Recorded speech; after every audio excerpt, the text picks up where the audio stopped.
بيسعدنا يكون معانا المهندس يوسف الدالي، استشاري تكنولوجيا المعلومات والمحتوى الرقمي النهارده، وهيكلمنا عن الرقمنه. طبعا احنا سعداء جدا بسيادتك معانا يا فندم النهارده. مساء الخير يا باشمهندس. صباح الخير يا فندم، اهلا وسهلا بحضرتك. صباح الفل على حضرتك. مهندس يوسف الدالي، دايما بنسعد بحضرتك معانا، ويمكن شفنا الاسبوع اللي فات الزلزال، الاسبوع اللي ما قبل اللي فات يعني الزلزال في مصر، وكلنا تاثرنا بهذا الزلزال، وخصوصا اللي سمعوا الالارم من تليفوناتهم قبل الزلزال بثواني.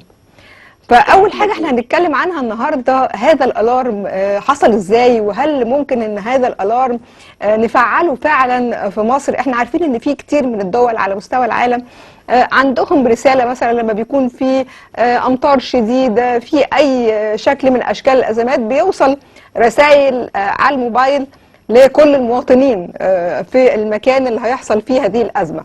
فهل ده ممكن يفعل على الموبايلات عندنا في مصر؟ مظبوط يا فندم. اولا صباح الخير على حضرتك وصباح الخير على الساده المشاهدين. خلينا الاول نتكلم ان تكنولوجيا المعلومات يعني اصبحت العمود الفقري لانظمه الانذار المبكر للزلازل. وطبعا تكنولوجيا المعلومات يعني هي داخله في كل القطاعات بشكل كبير قوي. ممكن الحدث التتبع الزلزال ووجود رسائل تحذيريه وتنبيهات وانذار مبكر طبعا شفناها حول العالم. ممكن كان عندنا مثال حي زلزال اللي حصل في فنزويلا من عده شهور بالظبط، وشفنا قد ايه الرسائل اللي جت على المواطنين بالتحذير. اولا الموبايلات بتاعتنا بيبقى عندها خاصيه اللي هي بتتتبع الهزات الارضيه. هو اولا خلينا بس نفرق ان انا مش بيكون عندي تنبيهات بتوقع حدوث زلزال. هو ايه اللي بيحصل؟ هو احنا بنبقى مشغلين مثلا الجي بي اس او مشغلين الحاجات الخاصه بالحساسات اللي موجوده عندنا، السنسورز والحاجات دي. هو التليفون بيعمل ايه او الموبايل اللي مع حضرتك بيعمل ايه؟ هو بيلتقط بعض الاشارات اللي بتدل ان في هزه او في حصل اهتزاز مش خلى التليفون مثلا او الموبايل في وضع ثبات. فده هو اللي بيحصل او ده الالارم اللي بيبقى موجود على الموبايل، اللي طبعا بياخد زي تنبيه كده للمواطن اللي هو هيحصل هزه ارضيه او بيحصل زلزال في الوقت اللحظي اللي بيحصل فيه الزلزال. ما بيكونش فيه تنبؤ. طيب طيب هل ممكن ان احنا نفعل بقى فكره ان يبقى عندنا انذار مبكر لكثير من الاحداث؟ اكيد طبعا اكيد. احنا طبعا بيبقى يعني احنا كخبراء في نظم المعلومات بيبقى عندنا طبعا مجموعه من يعني التحاليل ومجموعه من التوجهات اللي احنا بنبقى محتاجين يكون عندنا مجموعه من البرامج التول اللي خاصه بالذكاء الصناعي. الذكاء الصناعي هنا ليه دور كبير جدا جدا جدا في تفعيل نظام التنبيهات او نظام الالارم بخصوص الحاجات الطارئه، مثلا زي الزلزال او وجود امطار او وجود مثلا مجموعه من الحوادث البيئيه. فبالتالي يكون عندنا هنا شبكه انذار مبكر. طبعا ده استنادا للدول الاوروبيه اللي بتعمل طبعا يعني مجموعه من الانظمه شبيهه لده. طب جميل جدا. واحنا بنتكلم برضو عن الرقمنه، يهمنا ان احنا نتكلم عن الجرائم الالكترونيه واللي بيشهدها او بيكون من ضحاياها الاطفال في مصر. فاحنا هنا عايزين، هل ممكن وضع قوانين لحمايه الاطفال في ظل هذه يعني المشكلات الرقمنه الواسعه جدا، او فضاء الرقمنه؟ الفضاء الرقمي طبعا في ظل وجود يعني التطورات التكنولوجيه اللي احنا بنشوفها دلوقتي، من تسارعات من وجود تطبيقات خاصه العاب المراهنات والالعاب الاخرى التي تمثل نفس هذا النهج.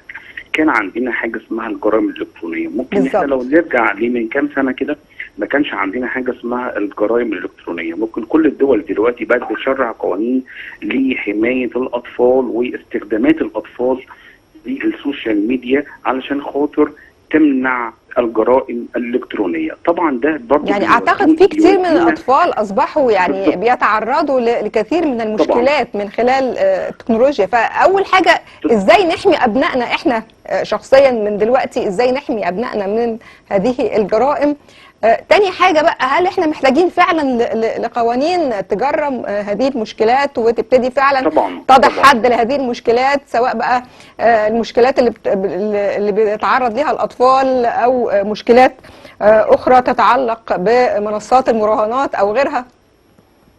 اكيد طبعا، اكيد ان اهميه وجود قوانين تتعلق بمنصات المراهنات طبعا في ظل التطورات التكنولوجيه ده امر ضروري، وكمان امر لازم يعني يكون موجود تتبناه جميع الجهات. يعني مثلا يكون عندنا دور الوعي التكنولوجي والتوعيه التكنولوجيه من بدايه من البيت، الاب والام.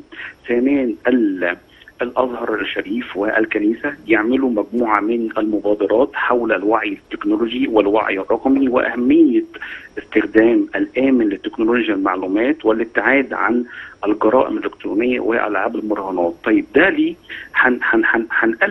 هنقلل الادمان الرقمي. احنا عندنا دلوقتي يعني عندنا كوارث جايه من تكنولوجيا المعلومات وهو الادمان الرقمي. طبعا الادمان الرقمي ده بيمثل طبعا خطوره كبيره جدا، بتفرع منه مجموعه من الاحتيال الالكتروني الالكتروني والعاب المهارات وجرائم الموجوده على الدارك ويب. فبالتالي احنا محتاجين نحافظ على الناس الاسر، محتاجين كمان يكون عندنا مكافحه لغسيل الاموال، ان العاب المراهنات بيبقى ليها شق طبعا خاص بالسيطره على الاموال والسيطره على ال يعني الدخل بيخش في المقامره بشكل ثانيا طبعا يكون عندنا الحد من عمليات النصب والاحتيال، لان طبعا كتير جدا من المواطنين والمستخدمين اللي بيخشوا في هذا المجال بيتعرضوا لعمليات نصب كتير وعمليات احتيال. فبالتالي احنا محتاجين يكون عندنا ثغرات، يكون عندنا قصدي انا اسف نسد الثغرات الخاصه بالالعاب المراهنات، وطبعا نبدا ان احنا نشرع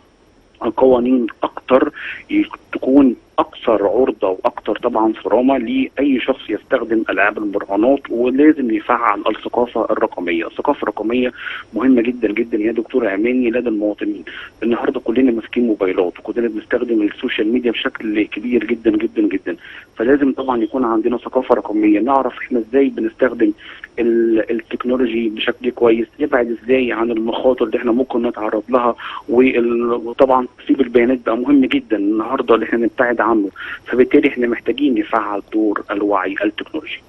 كل الشكر والتقدير مهندس يوسف الدالي، استشاري تكنولوجيا المعلومات والتحول الرقمي. بقول لحضرتك يوم سعيد على حضرتك، ويوم سعيد طبعا لكل احبائنا